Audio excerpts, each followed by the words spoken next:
Get ready. 10 seconds. 5 seconds. Start. Madam Vice Chairman, I wish to raise before this House a serious and burning issue which is causing great concern in Indian society, namely the educated unemployed in India. The educated unemployed in this country are estimated to be, as per the statistics taken in 2000, the educated unemployed youth, if not properly admitted to jobs, get frustrated in life.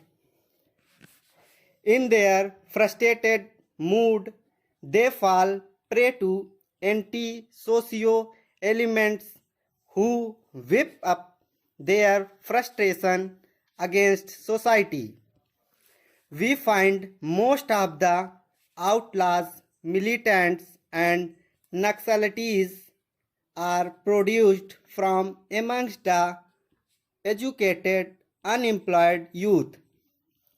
They go hand in glove with the miscreants in society and do all sorts of violent and turbulent acts of terrorism under the cover of liberation movement in their misguided enthusiasm and become the enemies of the society.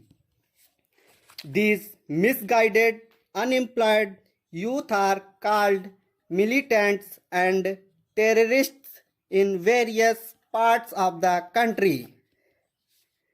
We have to take immediate and effective steps to wipe off unemployment, especially among the educated masses.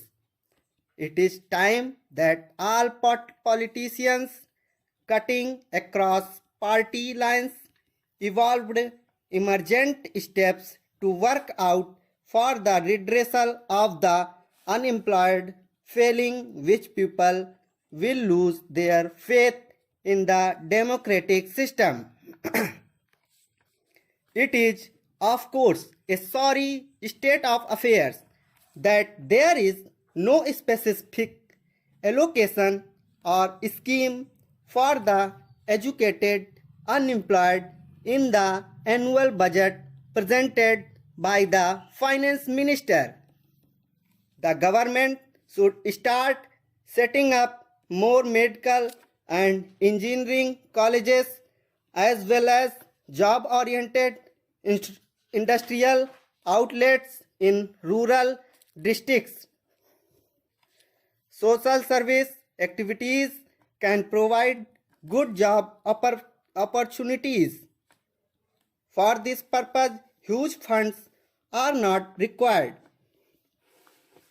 The opening of the children nurseries, medical and nursing facilities in every village and urban locality would almost offer more than 5 lakh jobs. Youth force is a timely need of our country.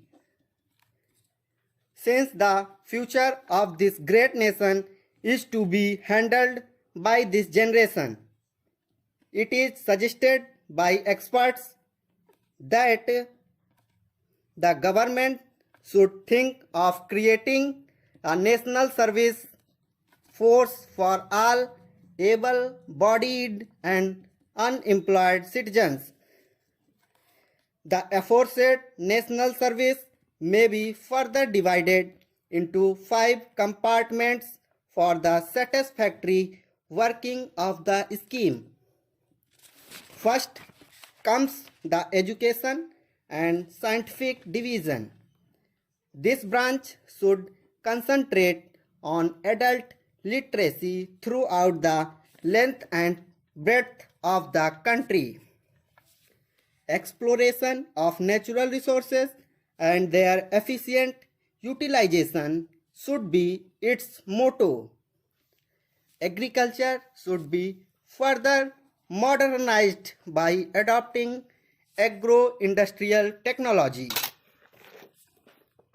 There should be development of renewable resources, propagate scientific attitudes for public and personal hygiene, and educate the public about civic responsibility through adult and mass education.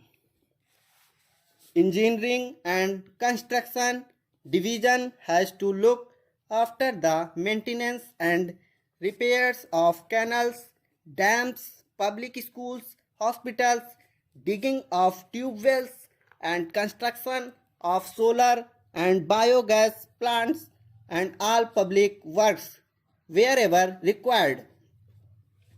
This category of persons should attend to conservation of soil, erosion, maintenance of environment, reclamation of fallow and infertile lands, and afforestation as well. The next division is civil administration. This should act as an ancillary force to the police to supervise city traffic and keep an eye on anti-social elements. Another division has to look after the health condition of the public and their general fitness. This division should cater to the needs of the ailing public.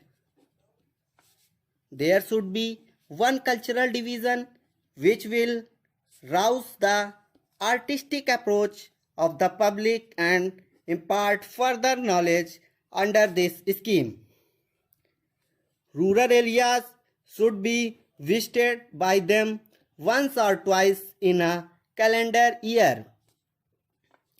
They may educate the illiterate public in rural areas, economic plans regarding government loans and subsidy, and impress upon them about unity and discipline and other social advancement, and about family planning. Since brain drain in recent years is disturbing us, we should have a complete change of policy and make it a point to see that no one is enamored of the privileges enjoyed abroad and should not stick to their stay but return home to raise their country in the world era. Right to work should be a constitutional guarantee, and in that event the aggrieved individual can move the appropriate court to seek relief. This will create more employment to unemployed youth. By adopting such tactful measures, we can prevent the mass exodus of the educated youth to other countries and develop our country. In the above circumstances, my suggestions may be considered and the government may announce good schemes to retain our educated unemployed at home to work for the progress of this great nation. Having failed to export any of our products, having invested crores of rupees, we are now going back to the same thing as exporting iron ore, manganese ore, and we try to export our jute products, so that we are going back to the same old stage, even making, planning and developing.